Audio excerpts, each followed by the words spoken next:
Hi hello friends, ನಮಸ್ಕಾರ. ನಾನು ನಿಮ್ಮ ಪ್ರೀತಿ ಲಕ್ಷ್ಮಿ. ಎಲ್ಲರೂ ಹೇಗಿದ್ದೀರಾ? ಚೆನ್ನಾಗಿದ್ದೀರಾ ಅಂತ ಭಾವಿಸ್ತೀನಿ. Welcome back to my YouTube channel queen Lakshmi. ಬರ್ರಿ ಇವತ್ತಿನ ವೀಡಿಯೋಗೆ ಏನೆಲ್ಲ ಆಗುತ್ತೆ ಅಂತ ನೋಡೋಣ ಬನ್ನಿ. ನಾನು ನೋಡ್ರಿ ಹೊರಗಡೆಯಿಂದನೇ ವ್ಲಾಗ್ ಸ್ಟಾರ್ಟ್ ಮಾಡ್ತಾಯಿದ್ದೀನಿ. ನಾವು ಪೆಟ್ರೋಲ್ ಪಂಪಲ್ಲಿ ಇದ್ದೀವಿ. ಪೆಟ್ರೋಲ್ ಹಾಕೊಳ್ಳೋಕ್ಕೆ ಬಂದಿದ್ವಿ ನಮ್ಮ ಯಜಮಾನ್ರು. ಆಮೇಲೆ ಅದಾದಮೇಲೆ ನಾಷ್ಟ ಮಾಡೋಕ್ಕೆ ಹೋದ್ವಿ.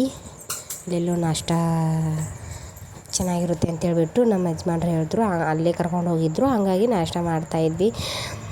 ವಡೆ ಅಂತೂ ಸಖತ್ತಾಗಿತ್ತು, ಇಡ್ಲಿ ಮೆತ್ತಗಿತ್ತು, ಸಖತ್ತಾಗಿತ್ತು ನೋಡ್ರಿ. ಚಟ್ನಿ ಸಾಂಬಾರಂತೂ ಸೂಪರಾಗಿತ್ತು. ನಮ್ಮ ಯಜಮಾನ್ರು, ನಾನು ಅವ್ರು ಸ್ವಲ್ಪ ಹೊತ್ತು ಮನೇಲಿ ಊಟ ಮಾಡಿದ್ರು. ಅವರು ನಾನು ಮಾಡಿರಲಿಲ್ಲ, ಹುಷಾರಿಲ್ಲ ಅಂತೇಳ್ಬಿಟ್ಟು. ಹಾಗಾಗಿ ಹೊರಗಡೆನೇ ತಿನ್ನಿಸಿದ್ದು ನನಗೆ. ಅವ್ರಿಗೆ 2 ಸ್ಪೂನ್ ತಿನ್ನಿಸಿದೆ. ಆಮೇಲೆ ಚೆನ್ನಾಗಿತ್ತೆ ಅಂತ ಹೇಳಿದ್ರು. ಹಂಗೆ ಪಾರ್ಸೆಲ್ ತೊಗೊಂಡ್ವಿ. ನಾನು ಇವಾಗ ರುಗ್ನಾಲಯಕ್ಕೆ ಹೋಗ್ಬೇಕು ನೋಡ್ರಿ. ಅದಾದಮೇಲೆ ನಾನು ಟೀ ತೊಗೊಂಡೆ. ನಮ್ಮ ಯಜಮಾನ್ರು ಅರ್ಧ, ನಾನು ಅರ್ಧ ತೊಗೊಂಡು ಕುಡಿದ್ವಿ. ಟೀ ಹಾಕೋದು ಚೆನ್ನಾಗಿರಲಿಲ್ಲ, ಅದಕ್ಕೆ ವಾಪಸ್ ಕೊಟ್ಬಿಟ್ಟೆ ನಾನು.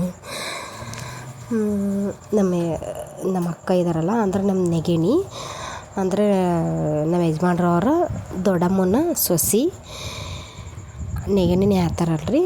ದೊಡ್ಡಮ್ಮ ಅಂದರೆ ಈ ಕಡೆ ಮಸುತ್ತೆ, ನಮ್ಮ ಅಡ್ಡೆಸರು ಮಸುತ್ತೆ ಅಲ್ರಿ, ಆ ಕಡೆನೇ ಇದೆ. ಅವರು ಅಡ್ಮಿಟ್ ಮಾಡಿದ್ರು. ಏನಿಲ್ಲ, ಹೊಟ್ಟೆ ನೋಯಿಸ್ತಾ ಇತ್ತಂತೆ, ಅಷ್ಟೇ ನಾರ್ಮಲು. ಹೊಟ್ಟೆ ನೋಯಿಸ್ತಾ ಇತ್ತಂತೆ, ಅದಕ್ಕೆ ಆಸ್ಪತ್ರೆಗೆ ಅಡ್ಮಿಟ್ ಮಾಡಿದ್ರು. ಹಾಗಾಗಿ ನಾನು ಆಸ್ಪತ್ರೆಗೆ, ರುಗ್ನಾಲಯ ಆಸ್ಪತ್ರೆಗೆ, ಅವರಲ್ಲೇ ಕೆಲಸ ಮಾಡೋದಲ್ವ, ಹಾಗಾಗಿ ಅಲ್ಲೇ ಅಡ್ಮಿಟ್ ಆಗಿದ್ದರು. ಹಾಗಾಗಿ ನಾನು ಕೂಡ ಹೋಗಿದ್ದೆ ನೋಡ್ರಿ. ನಮ್ಮ ಯಜಮಾನ್ರವ್ರ ದೊಡ್ಡಮ್ಮ ಅಂದರೆ ನಮ್ಮ ಅತ್ತಿದು ನೆಗೆಣಿ ನೋಡ್ರಿ. ಚುಲತ್ ನೆಗೆಣಿ, ಕಾಸ ಏನಲ್ಲ, ಚುಲತ್ತು ಅಂದರೂ ಚೆನ್ನಾಗಿ ನೋಡ್ತಾರೆ ನೋಡ್ರಿ ಅವ್ರು ನಮಗೆಲ್ಲ. ಆಮೇಲೆ ಮತ್ತೇನೇನು ಕ್ಲಿಪ್ಪಿಂಗ್ ತೊಗೊಳಕ್ಕಾಗಲಿಲ್ಲ, ಯಾಕಂದ್ರೆ ನಾನು ಹುಷಾರಿಲ್ಲ, ಮಲಗಿಬಿಟ್ಟಿದ್ದೆ. ರೀಲ್ಸು ವಿಡಿಯೋ ಎಲ್ಲ ಮಾಡ್ತಿದ್ದೆ. ಆಮೇಲೆ ಸೊಪ್ಪು ಸಾಂಬಾರು, ಅನ್ನ, ಚಪಾತಿ ಮಾಡಿದ್ದೆ ನೋಡ್ರಿ ಫ್ರೆಂಡ್ಸ್. ಅದಾದಮೇಲೆ ಹಾಫ್ ಬಾಯ್ಲು ನನಗೆ ಯಾಕೋ ತಿನ್ಬೇಕು ಅನ್ನಿಸ್ತು. ಅದಕ್ಕೆ ನಮ್ಮ ಯಜಮಾನ್ರು ತೊಗೊಂಬಂದು ತಿನ್ನಿಸಿದ್ರು ನೋಡ್ರಿ. ಪ್ರತೀಕ್ ನಮ್ಮ ಮಮ್ಮಿ ಮನೇಲಿದ್ದ.